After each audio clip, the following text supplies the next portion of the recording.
నమస్తే, తెలుగు వన్ న్యూస్కి స్వాగతం. కూటమి ప్రభుత్వం అధికారంలోకి వచ్చిన 1 ఇయర్ పాలన మీద ప్రజల్లోనూ, మీడియాలోనూ, మేధావుల్లోనూ చర్చలు ఎలా ఉంటాయో చాలామంది చాలా ఆతృతగా ఎదురు చూశారు. కానీ ఒక్కసారిగా చర్చలన్నీ కూటమి పాలనకి అనుకూలంగా మారాల్సి వచ్చింది. ఒక్కటే గేమ్ చేంజర్, తల్లికి వందనం. సూపర్ 6 హామీల్లో అన్ని హామీలు పోనీ ఎలాగోలా నెరవేర్చొచ్చేమో కానీ తల్లికి వందనం హామీ ఇంట్లో ఎంతమంది పిల్లలు ఉంటే, 4 పిల్లలున్నా బడికి వెళుతుంటే వాళ్ళందరికీ ఇవ్వడం సాధ్యం ఎలా అవుతుంది? అఫ్కోర్స్ 2019కి ముందు జగన్మోహన్ రెడ్డి అందరికీ ఇస్తామని హామీ ఇచ్చి అమలులోకి వచ్చేసరికి ఒక్కరికే పరిమితం చేశారు. ఈ విషయాన్ని రాష్ట్రం అంతా గమనించింది. అయితే ఈ ప్రభుత్వం పిల్లలు ఎంతమంది ఉంటే అంతమందికి ఇస్తామని చెప్పి నెరవేర్చింది. 12వ తేదీన స్కూల్స్ స్టార్ట్ అయితే అప్పటి నుంచి ఆ రోజు నుంచి తల్లుల అకౌంట్లలో డబ్బులు జమ అవుతూ వస్తూ ఉన్నాయి. ఇది గేమ్ చేంజర్. ఒక్కసారిగా మారిపోయింది పరిస్థితి. తల్లులు చాలా సంతోషంగా ఫీల్ అవుతున్నారు, కుటుంబం అంతా, తల్లిదండ్రులంతా. ప్రభుత్వం అంతే సంతోషంగా ఉంది, ఇచ్చిన హామీ నిలబెట్టుకుంటున్నామని. కానీ ప్రతిపక్షం ఏం చేస్తుంది? ప్రతిపక్షం పరిస్థితి ఏంటి ఇప్పుడు? ప్రత్యేకంగా వైసీపీ ముఖ చిత్రం ఏంటి? అడుసుమిల్లి శ్రీనివాస్ గారు ఉన్నారు, ప్రముఖ రాజకీయ సామాజిక విశ్లేషకులు. ఇది కేవలం రాజకీయ చర్చ లేకపోతే రాజకీయమైన విశ్లేషణ మాత్రమే కాదు. ఈ స్థాయిలో పిల్లలందరికీ ఇలాంటి ఒక ఆర్థిక భరోసా ఉంటే చదువుల్లో పిల్లలు రాణించే తీరు, తల్లిదండ్రులు ప్రోత్సహించే తీరు ఎలా ఉంటుంది?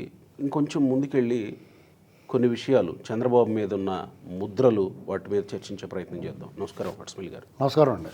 ఈ హామీ చాలా క్లిష్టమైంది. ఇది అమలు చేయలేరు, చేతులెత్తేస్తారు, డెఫినెట్గా ప్రభుత్వం మీద ఇది ఒక మచ్చగా ఉండిపోతుందేమో అని ప్రతిపక్షంతో పాటు చాలామంది అనుకున్నటువంటి వాళ్ళు. కానీ ప్రభుత్వం ఇంత పకడ్బందీగా అమలు చేసేస్తుంది అని మీకు నమ్మకం ఉండిందా? నాకు నమ్మకం ఉందండి. ఎందుకంటే ప్రణాళికాబద్ధంగా వ్యవహరిస్తారు చంద్రబాబు నాయుడు గారు. అంతే, ఏదైనా సరే ప్లాన్డ్గా. ఇక్కడ ఎవరన్నా అంటే గతంలో ఇలా కాదు, అలా చేయండి సార్, ఇలాగ చేస్తే సరిపోద్దని ఎప్పుడన్నా ఏమన్నా చెప్తే దానికి ఏమైనా ఆయన కొంచెం తలొగ్గేయడమో, కానీ దాని ఫలితం చేదు ఫలితం ఉంటుంది. రైతు రుణమాఫీ విషయంలో అప్పుడు కూడా అలా డేర్ చేసి ఉంటే బాగుండేది. 1,50,000 ఒకేసారి చేసి ఉంటే బాగుండేది. దాన్ని 2-3 విడతలుగా చేయడం అనేటువంటిది, 5 విడతలుగా చేయడం అనేటువంటిది యాక్చువల్గా ఆయన చేసాడు. కానీ అది ఆయనకి మేలు చేయలేదు, చెడ్డ పేరు తీసుకొచ్చింది. తీసుకుని వాళ్ళు తీసుకున్నారు కానీ చేసేళ్ళే అన్నట్టు చూశారు. ఇక్కడ అలా కాకుండా ఈసారి ఏడాది పాలనలో తల్లికి వందనాన్ని పక్కన పెట్టండి. అలా వాళ్ళ సంక్షేమం, చంద్రబాబు నాయుడు గారి విజనరీ, అభివృద్ధి కాముకుడు, భవిష్యత్తుకు భరోసా ఇస్తాడు, దార్శనికుడు, ఇలాంటివన్నీ ఉన్నాయని కీర్తి కిరీటంలో వజ్రాలు. అయితే సంక్షేమ సారథి చంద్రబాబు నాయుడు అని అనిపిస్తుంది నాకు. అంటే ఇప్పటి వరకు అంటే ఆ పేరుని పలకడానికి కొంతమంది ఆలోచించేవాళ్ళు. ఆయన ఎప్పుడు కూడా బాగానే చేసాడండి, కానీ పూర్తి క్రెడిట్ ఇవ్వడానికి ఎక్కడో చిన్న లోపాలు ఉండే. ఎగ్జాక్ట్లీ, పూర్తి క్రెడిట్ ఇవ్వడానికి అంటే అసలు సంక్షేమ ఆన్ని ఆరంభించిందే రామారావు గారు. తెలుగుదేశం పార్టీ వచ్చింది అంటే ఇందిరాగాంధీ గారు హయాంలో చేసింది ఉంది. అప్పటికి అది గొప్ప సంక్షేమంగా చూశారు చిన్న చిన్న వ్యవహారాల్లో. ఇది అప్పుడు దేశం ఉన్న పరిస్థితి అలాంటిది. రామారావు గారు ఉన్న పరిస్థితికి ఆయన అప్పుడున్న పరిస్థితికి మించి చేశాడు. దేవుడుగా కొలిచారు కదా, కొలిచారు ఆయన. అంటే సరైన సమయంలో సరైన నిర్ణయంలాగా ప్రజలందరికీ అందుబాటులో కొన్ని వ్యవహారాలు రామారావు గారి వల్ల వచ్చింది. తెలుగుదేశం పార్టీ స్టాండర్డ్గా ఇన్నాళ్ళు ఈ ప్రాంతీయ పార్టీ దేశంలో ఇలా నిలబడటం కారణం రామారావు గారు వేసిన పునాది, చంద్రబాబు నాయుడు గారు ఆ పునాది మీద నిర్మించిన పటిష్టత. ఇక్కడ ఈ ఎపిసోడ్ అంటే ఈ 2024 తర్వాత ఎన్నికల తర్వాత కూటమి ప్రభుత్వం ఇది. అంటే చంద్రబాబు నాయుడు గారు కొన్ని సొంతంగా నిర్ణయాలు తీసుకోలేడు. ఖచ్చితంగా జనసేన, బీజేపీ, పవన్ కళ్యాణ్ గారు, మోడీ గారు వీళ్ళందరితోటి సమాలోచన చేసి ముందుగా వాళ్ళని ఒప్పించాలి కొన్ని విషయాలకి. ఇప్పుడు ఎన్నికల వరకు ఒకలా ఉంటుంది. ఏ రాజకీయ నాయకుడైనా లేకపోతే పార్టీలో భాగస్వాములని ఎవరైనా తర్వాత అదెందుకు ఇదెందుకు లేకపోతే జయప్రకాష్ నారాయణ గారు చెప్పి ఇది విన్నారనుకో, ఈ భిక్షకాలను చేస్తున్నారు ఇలాంటి మాటలంటే వాళ్ళకి ఏమన్నా గవక్కని మెదిలిందనుకో మనసు మారచ్చు ఎవరికన్నా. ఇలాంటివన్నీ చాలా టాస్క్ అండి ఇది. సరే వాళ్ళు అన్న ప్రకారం పెన్షన్లు 1000 రూపాయలు పెంచడం అనేటువంటిది ఎవరికి వీళ్ళు పెద్ద పెద్ద ఈవెంట్లు చేసి చేయట్లేదు, అందుకని ఎవరికి తెలియట్లేదు.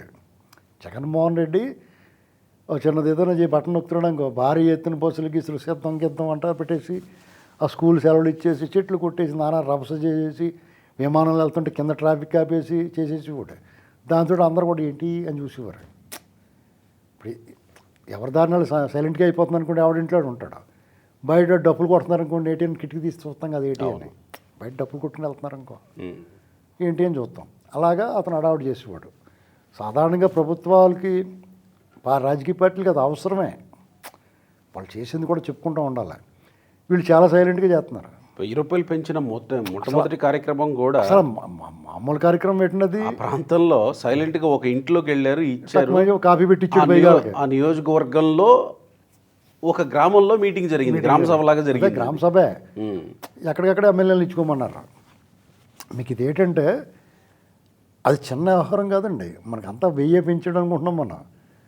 అంతకుముందు 3000, ఒకటి ఏప్రిల్, మే, జూన్ది 3000, ఇది ఒక 1000, 3000 ప్లస్ 3 7000 రూపాయలు మొట్టమొదటి నెల అందింది వాళ్ళకి. ఫస్ట్ అధికారంలోకి వచ్చిన మొదటి నెల ఇచ్చాడు.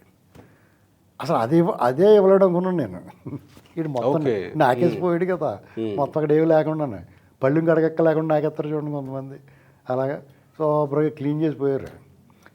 ఇది అయిన తర్వాత ఈ సంవత్సరంలో చూడండి 64 లక్షల 64 లక్షలు 64 లక్షలు పెన్షన్ల పెన్షన్లు 64 లక్షలు 67 అండి 67 తల్లికి వందన 64 లక్షలు 67 లక్షల మంది పెన్షన్దారులు లబ్ధిదారులు ఒక్కొక్కళ్ళకి 15,000 అందిందండి.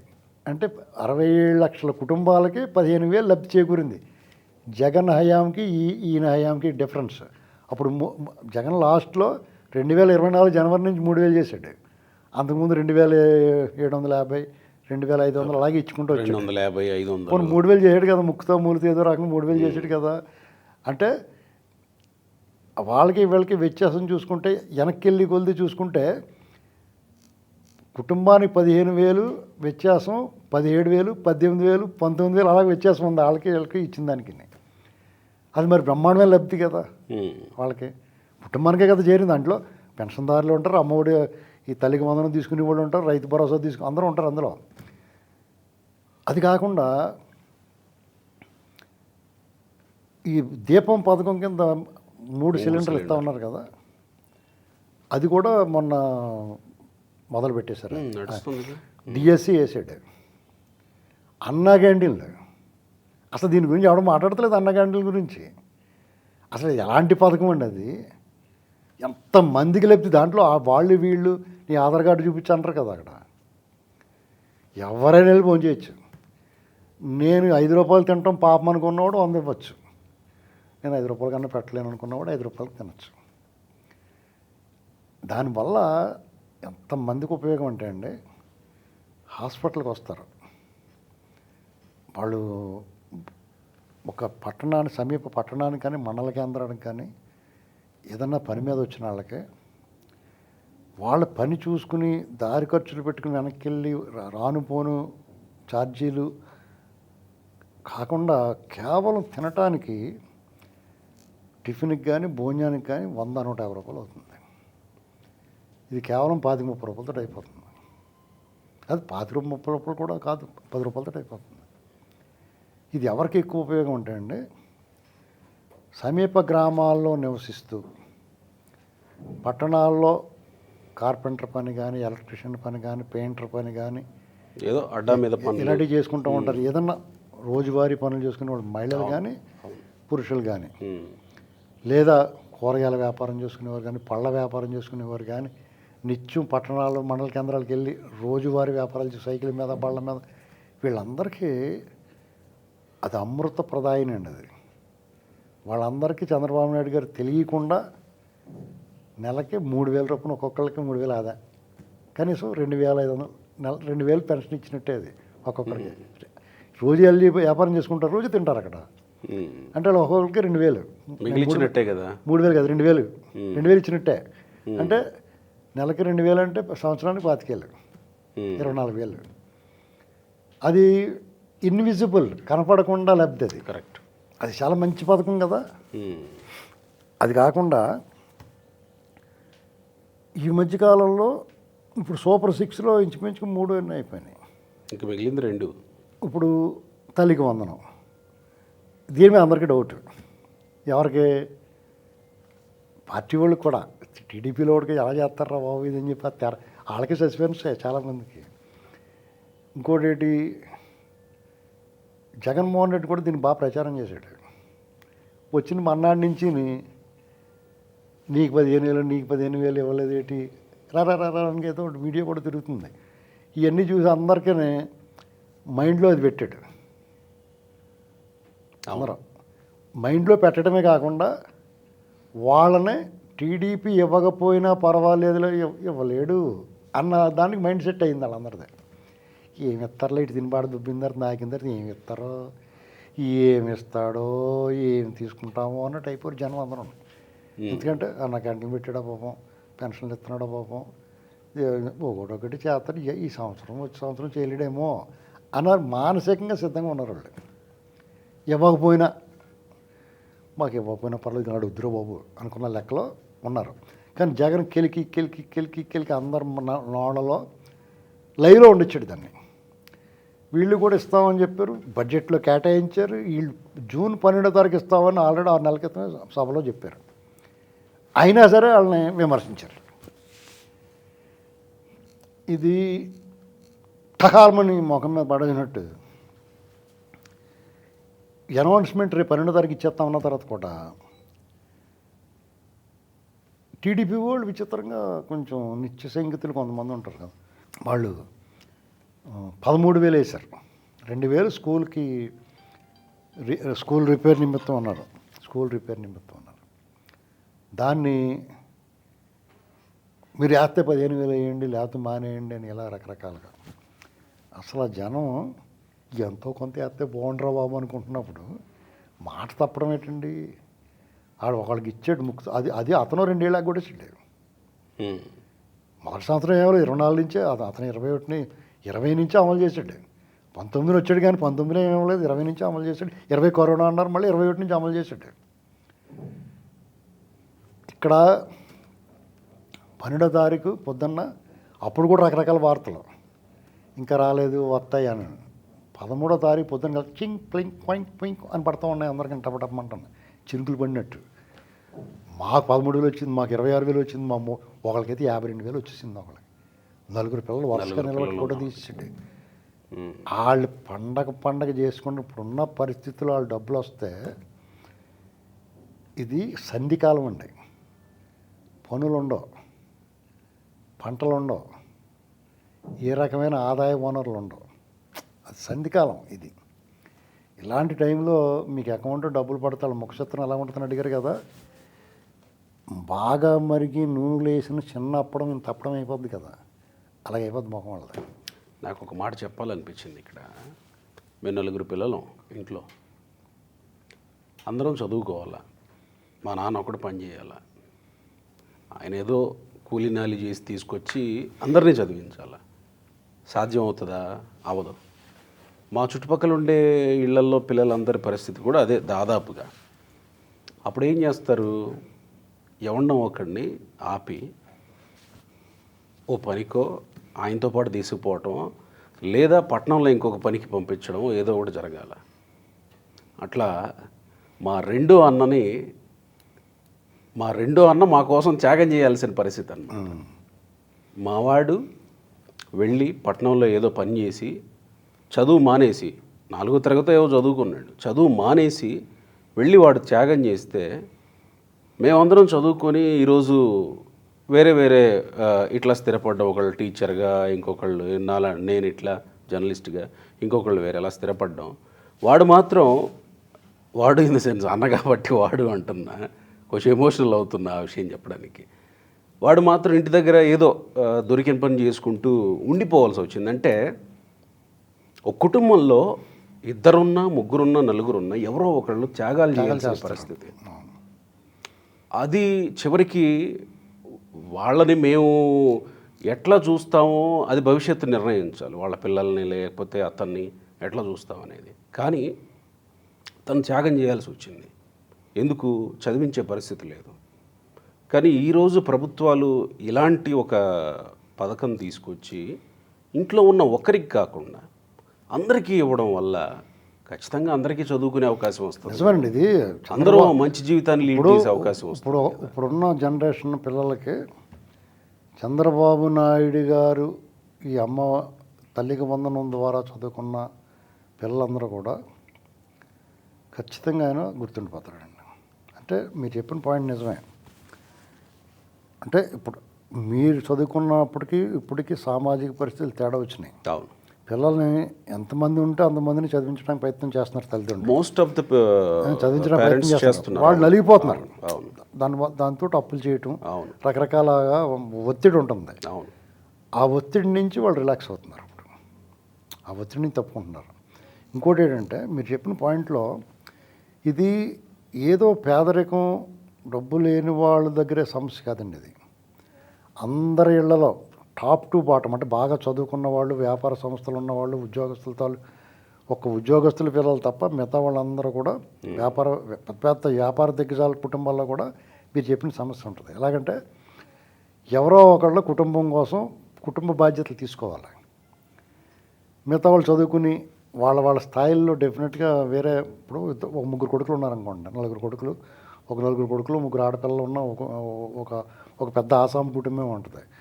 తండ్రి గారికి తోడుగా పెద్ద కొడుకు వ్యవసాయానికి వెళ్ళిపోతాడు. రెండో కొడుకు కొద్దిగా చదువుకుని వ్యాపారంలో పోతాడు. మూడో కొడుకు ఉద్యోగం చేసుకుని ఇంకో దాంట్లోకి వెళ్ళిపోతాడు. ఆడపిల్లలు పెళ్లి చేసి పంపిస్తారు. మంచి బాగా ఉన్నప్పుడు వాళ్ళు మంచి సంబంధాలు చూస్తారు కదా. అంటే నేను మధ్యతరగతి, ఎగువ మధ్యతరగతి గురించి చెప్తాను నేను. అంటే అందరికీ అప్లై అవుద్దని. వెళ్ళిపోయిన తర్వాత ఈ ఆడపిల్లలు వెళ్ళినాళ్ళు వాళ్ళకి ఏదో ఉద్యోగస్తున్నో లేకపోతే మంచి వ్యాపారస్తుని చూస్ చేశారనుకోండి, వాళ్ళు సోషల్ స్టేటస్, ఫైనాన్షియల్ స్టేటస్ అలా ఉంటుంది, ఎదుగుతూ ఉంటుంది. పెద్ద కొడుకు మాత్రం ఇంట్లోనే తువ్వాలు వేసుకుని పంచి కట్టుకుని శుభ్రంగా వ్యవసాయం చేస్తూ ఉంటాడో, ఈ వ్యవసాయ ఆధారం మీద ఆయన పిల్లలను చదివించుకుంటాడు. అది వేరే కదా. వాళ్ళ భార్య ఇద్దరు కూడా కుటుంబం కోసం పనిచేస్తూ ఉంటారు, తల్లిదండ్రులతో ఉంటారు. రెండో కూడా వ్యాపారం ఉన్నవాడు లక్కీ తగిలింది అనుకోండి, అలాగ ఎదిగిపోతాడు. మూడోడు ఐఏఎస్, ఐపీఎస్ లేకపోతే మంచి ఉద్యోగం అనుకోండి, బాగా ఐఏఎస్, ఐపీఎస్ కాకపోయినా 2 సీట్లతో లాగేసి ఉద్యోగం అనుకోండి, ఆడి పెద్దడైపోతాడు.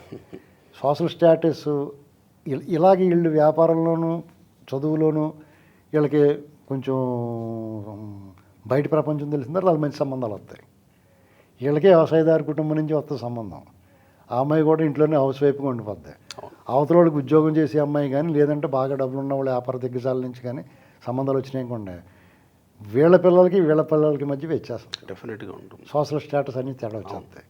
వీళ్ళు కూడా అంటే వీళ్ళకన్నా ముందు కష్టపడక్కలేకుండా 3 మెట్లు ఎదురు ఉంటారు వాళ్ళు.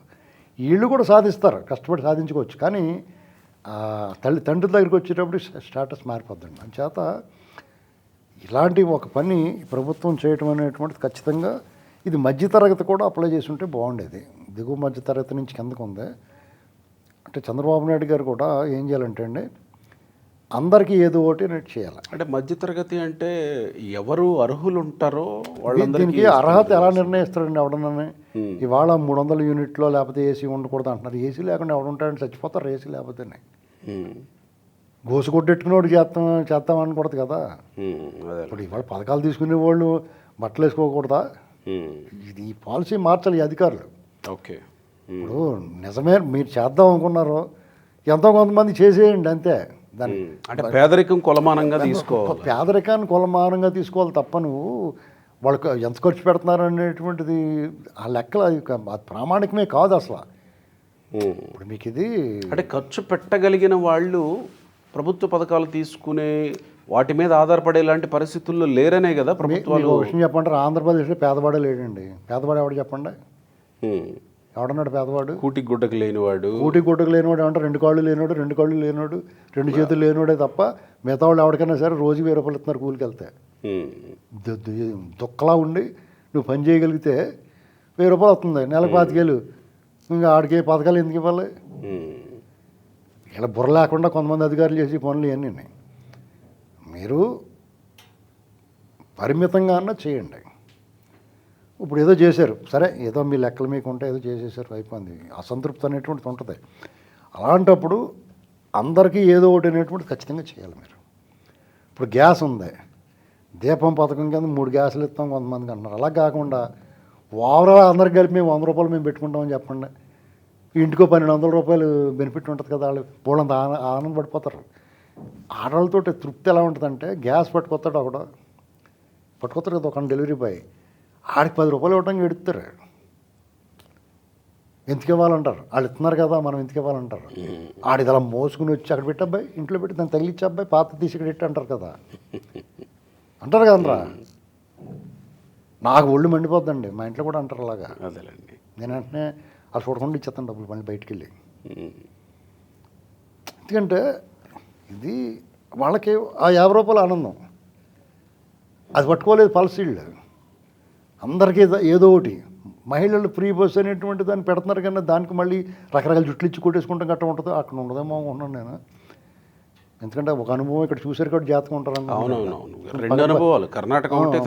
పగడ్బందీగా చేస్తారు. అది కూడా అందరికీ ఏదో ఒకటి కాదు.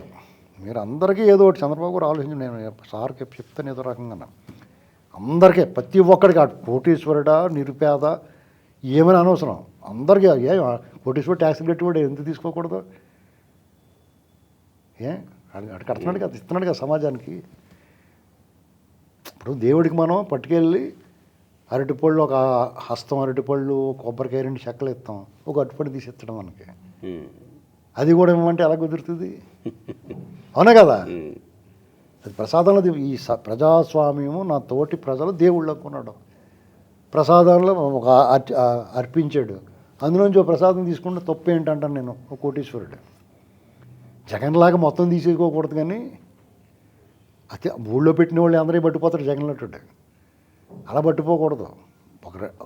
ఒక అరటిపళ్ళు, ఒక అరటిపళ్ళు ఇచ్చినాడు, ఒక అరటిపళ్ళు తీసుకుని ప్రసాదాలు కుటుంబం తింటే తప్ప. సంక్షేమం అనేటువంటిది ఈ విషయంలో లబ్ధిదారుల ముఖ చిత్రం పూర్తిగా వెడల్పుగా మారిన 70 mm తెరగా మారింది. ముఖం వెడల్పుగా మారటమే కాకుండా ముఖ కవళికల్లో ముఖం కూడా సరికొత్త రూపురేఖ లావణ్యాలను సంతరించుకుని మెరుపు కూడా కళలో మెరుపు వచ్చింది. మ్యాక్సిమం రిలాక్సేషన్ వచ్చింది వాళ్ళకి. ఒక్కసారి అకౌంట్లో డబ్బులు పడిన తర్వాత వాడికి ఒక ధైర్యం అండి, ఇంధనం. అది డెఫినెట్గా ధనం అనేటువంటిది ఒక ఇంధనం అండి. మనిషికి పెట్రోల్ రిజర్వ్లోకి వచ్చింది, అలాగరా బాబు నోడు ట్యాంక్ ఫుల్ అయిపోయిందా అనడానికి ఎవడన్నా ఎలా ఉంటుంది? అలాగ అయిపోయారు అందరూ ఉన్నాయి. నెక్స్ట్ ఇంకోటి ఏంటంటే, ప్రతిపక్షాన్ని పని ఏంటంటే, జగన్మోహన్ రెడ్డి బ్యాచ్ మీద చేయలేడు అనుకున్నాం. వాళ్ళ క్యాడర్ ఏమనుకుంటే చేయలేడు అనుకున్నాం, దాని మీద ఎగబడవచ్చు అనుకున్నాం. మొదటి సంవత్సరం ఎగబడుతున్నట్టు అవివేకం అనుకోండి. సరే ఆడేదో చెప్తాడు కాబట్టి వీళ్ళు మాట్లాడతారు. చంద్రబాబు నాయుడు గారు స్లిప్పర్ షాట్ కొట్టాడండి వాళ్ళకి. స్నైపర్ షాట్ అంటారు, స్లిప్పర్ షాట్ కాదు, స్నైపర్స్ ఉంటారు కదా, టపాలమని బుర్ర పగిలిపోద్ది, ఎక్కడి నుంచి కొట్టాడు తెలదు ఎవరికన్నా. అలా కొట్టాడు. ఇప్పుడు అందరూ కూడా ఇది అవ్వదో, ఈయన వల్ల కాదు, ఏదో లోపం ఉంటుంది, ఏదో చేస్తారో, మన మీద ఎక్కేసాను నుచ్చులని పట్టుకు తెచ్చుకున్నారు. దాంతో ఈయన అందరికీ వేసేసి ఇలా ఇంట్లో కూర్చొని కులాసాగా అసలు అడావుడు లేకుండా. ఇది నేనేమంటున్నానంటే, లబ్ధిదారులు మీకు ఈ ప్రభుత్వం మీద కృతజ్ఞత చూపించుకోవాలనుకుంటే మీరు స్వచ్ఛందంగా రోడ్డు మీదకి వచ్చి ఈ ప్రభుత్వానికి కృతజ్ఞతలు చెప్పండి. కొంతమంది అతిగా మాట్లాడేవాళ్ళు, ఇది ఎవరు బాబు సొమ్ము ఇస్తున్నారో, మాకే ఇస్తున్నారు కదా, మీకు సచిన ఇవ్వట్లేదు, నువ్వేమి ఇచ్చేవని చెప్పి నీకు ఇస్తారు వెనక్కి, నీకు దోసి పెట్టడానికి సరిపోతుంది ఈ దేశం అంతా. నాలటువంటి నీలటువంటి అందరితో కూడా నీకు దోసి పెట్టేస్తున్నారు వాళ్ళు. శనగపప్పు శనగపొట్టు, నీ శనగపొట్టు మాది శనగపప్పు, 2 కలుపుకుని ఊదుకుని నువ్వు తినేస్తున్నావు. అని కొంతమంది అనుకుంటున్నారు కదా. ఉమ్. ఏంటండి మరి వాళ్ళకు కూడా తృప్తి కలగాలంటే ఈ ప్రభుత్వాన్ని మీరు కృతజ్ఞత చెప్పండి. Thank you. ఇప్పుడు ఏదైనా పెట్టినప్పుడు మనం సైకిల్ స్టాండ్లో సైకిల్కి కొంచెం సాయం చేస్తాం, థ్యాంక్ యూ అంటాం కదా మనం. అలాగే చెప్పడం తప్పేముంది. వైసీపీ వాళ్ళైనా సరే చెప్తే మీ నోటు ముత్యాలు ఏం రాలిపోవు. అది చెప్పకపోగా ఆ 13,000 ఇస్తున్నారు, మిగతా 2,000 లోకేష్ అకౌంట్లోకి పోయినాయని ఇప్పుడు రేపు మాట్లాడుతూ మీకు ఇది జైలు లోకేష్ నిన్న ఛాలెంజ్ చేశాడు, 24 గంటల్లో నిరూపించకపోతే. మీకు జైలు బరో కార్యక్రమాన్ని కంటిన్యూస్ సీరియల్గా ఇంకోటి వెళ్తాడు. ఇప్పుడు ఒకడో 10 మంది వెళ్ళొచ్చు. వీళ్ళు లోకేష్ని కలగకూడదండి. చంద్రబాబు నాయుడు గారు ఊరుకుంటాడు. లోకేష్ జోలికి వెళ్ళకూడదు. I'm seriously warn. ఎందుకంటే లోకేష్ని కలగకూడదు వీళ్ళు. అతను జోలికి వెళ్ళకూడదు. అతని పని అతను చేసుకునే వాళ్ళు అతను కిలికేరా అయిపోతారు వీళ్ళు అంతే. ఆల్రెడీ వీళ్ళని మడతెట్టేస్తాను సరిపడగా రికార్డ్ చేసుకుని పెట్టుకున్నాడు అతను. ఎప్పుడెప్పుడా అని చెప్పేసి అలాగా చూస్తూ ఉన్నాడు. ఇలాంటి దొరికితే వదులుతారా? మడతెట్టారు ఇప్పుడు వాళ్ళు. అసలే వాళ్ళ బాటమ్ లైన్ ఏంటంటే కక్ష రాజకీయాలు చేయకూడదు, ఎప్పుడు ఎవరిని ఏం చేయాలో అది కూడా ఆలస్యమవుతుంది. జనంలో ఈ ప్రభుత్వం మీద చాలా సంతృప్త స్థాయి ఉంది. అసహనం ఎక్కడ ఉందంటే వీళ్ళు ఎందుకు వదిలేదు, వీడు ఇంకా తిరుగుతున్నాడు, వీడు ఇంకా మాట్లాడుతున్నాడు అనేటువంటి తట్టుకోలేకపోతున్నారు. ముందే మీరు అన్నట్టు చంద్రబాబు విజనరీ అని, తర్వాత దార్శనికుడు అని, చంద్రబాబు అభివృద్ధి కాముకుడు అని, ఈయన ఒక విప్లవం రగిలిస్తుంటాడు, టెక్నాలజీలో విప్లవం రగిలిస్తుంటాడు అనేటువంటిది. ఇవన్నీ పేర్లతో పాటు మరో కలిగితురాయి అన్నట్టు సంక్షేమ సారథి అని డెఫినెట్గా పెట్టుకోవాల్సిన అవసరం ఉందేమో ఇవన్నీ చూసిన తర్వాత. అవునండి. రైట్ సార్, థ్యాంక్ యూ అండి.